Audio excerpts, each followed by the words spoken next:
Session now. We're just going to bring conference to an end, and I'm just going to bring it to an end really by asking you to join me in thanking a few people, and then I've got a few things that I'd like you to do. First is that behind the scenes of any conference like this, there is an immense amount of administration goes on.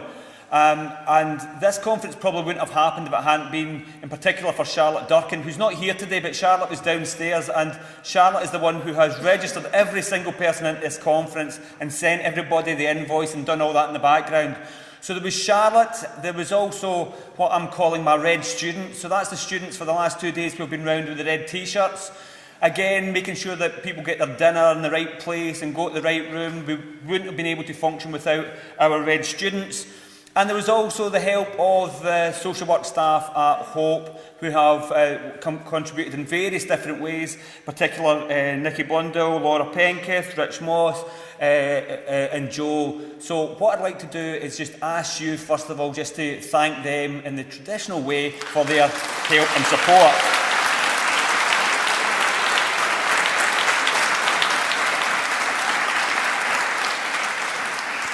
The second thing I want you to do is to remember to fill in 2 bits of paper, really. The first one is not to forget, as it's easy to do, the story of Dara and Amnapri, and therefore remember to send your letter to Theresa May. Make sure that goes. If you do nothing else over the weekend, make sure you put that in an envelope and a stamp and you send that off to Theresa May and don't just put it aside. It has to happen. So that's the first thing that I want you to do. And the second piece of paper I would like you to fill in is inside your folder, if you have enjoyed this conference, if you think that SWAN makes a difference within the field of social work, fill in a membership form. We need you. We need every single person in this room to be a member of the Social Work Action Network, because the bigger we are as an action network, the more that we can do and the more that we can spread up and down the country, and we can make sure that we've got a presence in every social work university, in every social work college, in every social work workplace, and amongst social work service users. That's what we need. And the bigger that SWAN is, the more dynamic we will be as an organisation. So if you fill in your membership form and you bring it down to the front before you leave, I will make sure that Ian Ferguson does not leave Liverpool without those membership forms, because Ian is going to take control of that now. So that's the second thing. The final thing, I just want to take 2 minutes of your time just to think about 1 or 2 things. Because many people make 2 claims about radical social work. The first claim is that radical social work may have been a nice idea in a couple of years in the early 1970s, but it's a historical thing, and it's a thing that's only located in the history of social work in Britain. And I want to make 2 points. First of all, this is now the 7th annual conference that SWAN has organised. As well as that, we've had a single-day conference to celebrate the 35th anniversary of Bailey and Brake's Radical Social Work book. We've had 3 conferences several years ago around the Baby P events.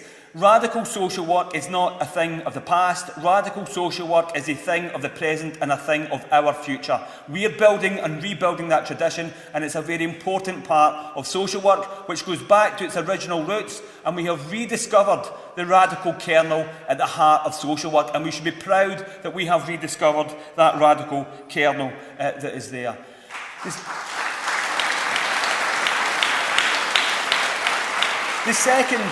The second thing about that claim is that radical social work was something that was only of a minority interest within Britain. Today we have heard speakers from Greece, from Cyprus, from Slovenia, from America, from Canada, from Germany, from Hungary, from Ireland, from Japan. These are people who are at this conference and who have taken part in this conference. And if we want to include last year's conference, we would have to include Egypt and other places as well. The new radical social work is not confined to Britain, and actually it is more exciting, it is more dynamic, it is more engaged with the movements in vast areas of the world, and particularly in those parts of the world that are going through traumatic social traumas. Radical social work is alive in Egypt, it's alive in Spain, it's alive in Greece, it's alive wherever social movements are developing, and we should be proud to be part of an international movement for a better world and an international movement for a better and alternative social work.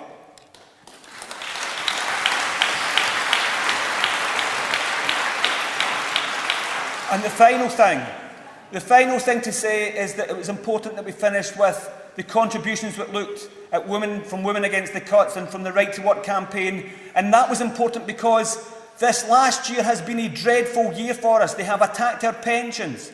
They have held down our wages. They have attacked our welfare state. But you ain't seen nothing yet. 90% of the cuts are coming up in the next 15 months.